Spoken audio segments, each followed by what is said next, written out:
স্বামী স্ত্রী যত সুসম্পর্ক থাকবে, যত মিল মহব্বত থাকবে, তারা এই ক্ষেত্রে অনেক বেশি মুত্তাকি এবং আল্লাহ তাআলার প্রিয় মানুষ হতে পারবে।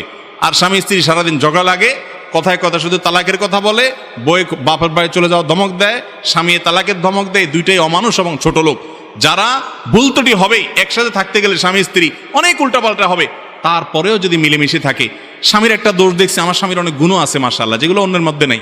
স্ত্রীর একটা দোষ দেখছি, মনে করতে হবে আমার স্ত্রীর একটা দোষ পাইছি, বহু গুণও আছে আল্লাহর রহমতে, ক্ষমার মানসিকতা থাকবে, ইনশাআল্লাহ এই স্বামী স্ত্রী মুত্তাকিদের মধ্যে শামিল হবে, যদি অন্যান্য দিকগুলো তাদের ঠিক থাকে। স্বামী যদি অবিচার করে, জুলুম করে, অন্যায় করে, ইসলাম বলে না একজন নারী সেটা সারা জীবন সয়ে যেতে বাধ্য। অবশ্যই তিনি সেটার প্রতিকারের জন্য উদ্যোগ নিতে পারেন, সে অধিকার তার আছে, কিন্তু আগে তিনি নিজে চেষ্টা করবেন, ভালোবাসা দিয়ে, বুঝিয়ে। কোনোভাবে হয় না।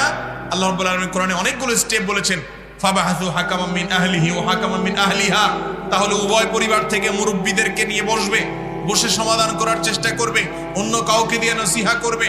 তাতেও যদি না হয়, তিনি সহ্য করতে না পারেন এবং ভয় করেন যে আল্লাহর হুকুম থেকে তিনি সরে যাবেন, তার দ্বারা বেয়াদবি হবে, গুনাহ হয়ে যেতে পারে, স্বামীর এই আচরণ সহ্য করতে পারছেন না, তাহলে তিনি তার সঙ্গে থাকবেন কি থাকবেন না, বা না থাকলে কিভাবে তার কাছ থেকে বিচ্ছেদ হতে পারে, সেগুলো নিয়ে আলোচনা করতে পারে। এটা হলো শেষ চিকিৎসা হিসেবে।